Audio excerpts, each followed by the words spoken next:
Welcome to LFC Transfer HQ, your ultimate source for all things Liverpool FC transfers. Like and subscribe for more football updates. Our first news is exclusive.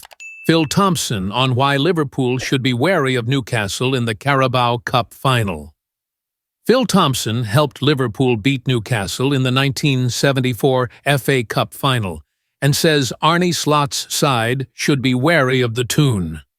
On Sunday, Phil Thompson says Liverpool facing Newcastle at Wembley will always remind him of his favourite game for the Reds. Thompson was just 20 when he snuffed out the considerable threat posed by Newcastle's England striker Malcolm MacDonald to help Liverpool win the 1974 FA Cup final 3-0. Although Thompson went on to captain his boyhood club to the 1981 European Cup, he always remembers this game because it was the making of him at Anfield. People often ask me, "What's your most memorable moment?" he told Mirror Sport. Probably my most personal moment was '81, captaining Liverpool against Real Madrid in Paris to win the European Cup, captaining your hometown club. But it wasn't the game or the performance, whereas the '74 Cup final, I thought, was one of those games which was the making of me.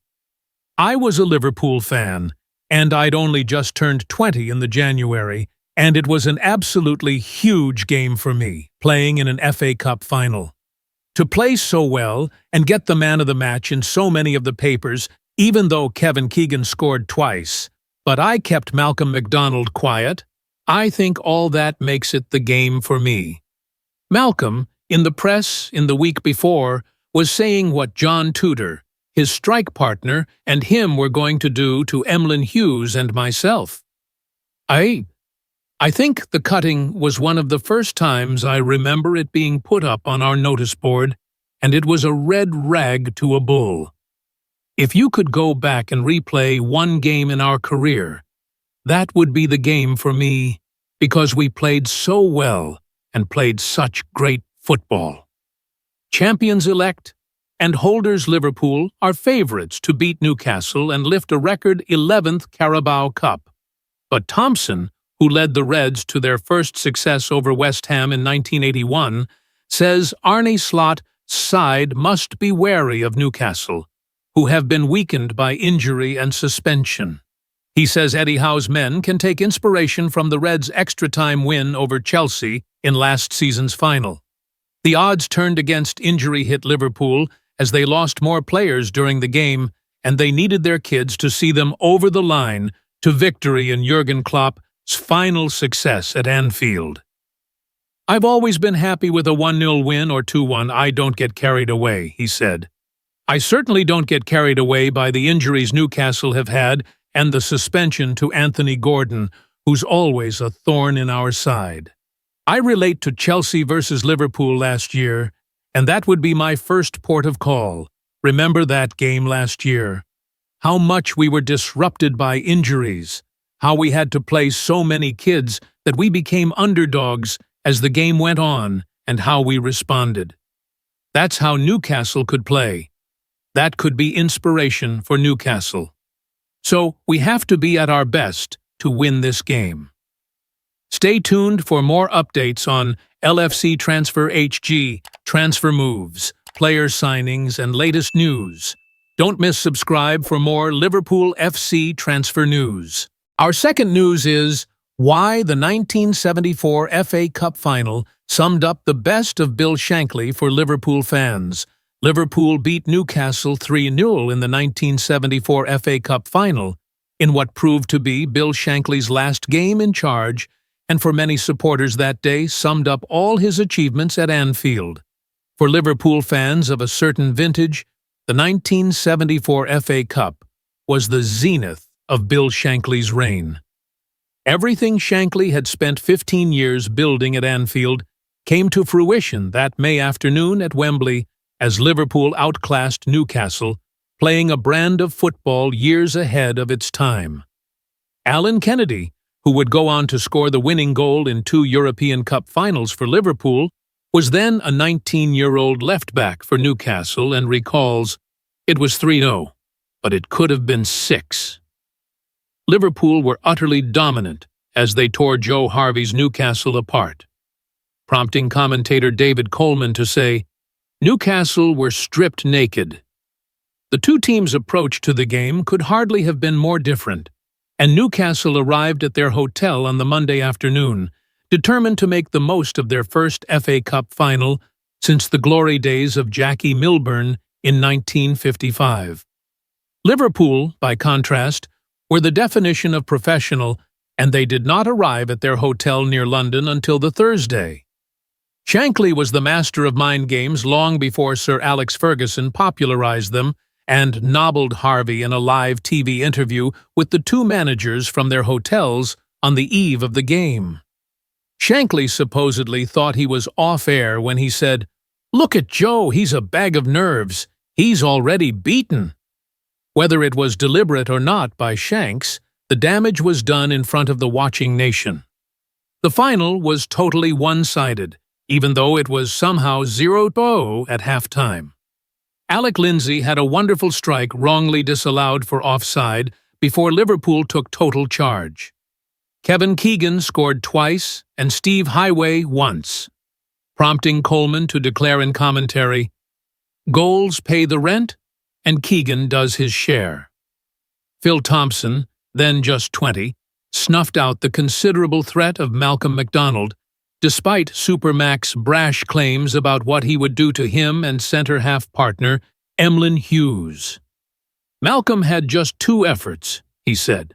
"One went high over the bar, and the other was 15 to 20 yards wide, and that was his contribution. Myself and Emlyn were 2 midfielders at centre-back. Playing it out from the back, Ray Clements was a sweeper-keeper. Modern-day coaches like Pep Guardiola think they've reinvented the wheel with their approach, but we were playing that way back then. The Liverpool way was born that season. I think it was our 3rd goal. We had 35 or 36 passes, and it was one of the great team goals.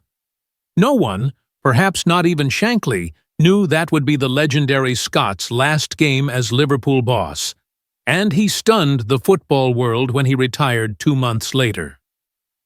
Thompson grew up idolizing Shankly as a die-hard Liverpool fan and said, "It was a bombshell." "I was a 60s child and Liverpool supporter. When I was coming through, Shanks was my world." If you remember his words, he said he was building Liverpool up to be a bastion of invincibility. I was in awe of the man, so when he decided to retire, it shocked the entire football world and us as Liverpool fans.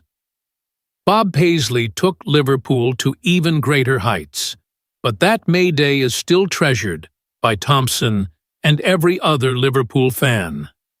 Stay tuned for more updates on LFC Transfer HG, transfer moves, player signings, and latest news. Don't miss subscribe for more Liverpool FC transfer news. Our last news is Fulham star Antonnee Robinson responds to Liverpool transfer links and makes family admission. Antonnee Robinson has been one of the stars of the Premier League season so far after his impressive creative displays at left-back for Fulham, notching 10 assists and gaining interest from some top teams. Fulham defender Antonnee Robinson has dismissed speculation linking him with a move to Liverpool, but has admitted his friends and family all hail from the city. Robinson, who was born in Milton Keynes before growing up on Merseyside, started his career with Liverpool's bitter rivals Everton, joining the Toffees as an 11-year-old, but never made a senior appearance for the club. He ended up joining Wigan Athletic in 2019 and earned a name for himself with the Lactics before Fulham signed him for just £2 million in 2021. The 27-year-old, who plays for the United States national team through his father, has now rebuilt himself as one of the Premier League's top left-backs after a superb season for the Whites. Robinson has notched 10 assists in the top flight under boss Marco Silva, putting him joint second behind Mohamed Salah, level with Arsenal's Bukayo Saka and Brentford's Mikel Damsgaard. His performances have led to suggestions Liverpool could make a move for him, especially with left-back Andy Robertson guilty of some subpar displays this term, but he refused to entertain any speculation. He told ESPN, "I've been in the game long enough now to kind of know you have to block out the outside noise and things like that because I've been on the end of it when I've not been playing well. I saw criticism when I was younger, seeing people doubting me and things. So I know that there's two sides to the coin. You just have to take everything with a grain of salt. You have to believe in yourself, and when things are going bad, focus on yourself, and when things are going good, focus on keeping going." He acknowledged the talk about a move to Anfield and admitted that his family were from Liverpool, revealing that many of them had sent him stories linking him to Arne Slot's side. "Transfer rumors and stuff like that, I try not to look at," he added. "Especially like with the Liverpool one, all my friends and family are from Liverpool, so it's more of them messaging me than me seeing newspaper stuff. And I have to say, look, it's just a story in the paper, and anyone who's doing well is going to get linked to a team. Robinson has played 180 times for Fulham across 5 seasons, with 29 outings in this campaign. He has helped the Whites into 10th place in the Premier League, and the team have a chance of securing European football. They are just 5 points off 5th-placed Manchester City. Thanks for watching. That's all for today's transfer update. But the transfer window never sleeps, and neither do we. Make sure to like, comment, and subscribe for the latest Liverpool FC transfer news, rumors, and confirmed deals.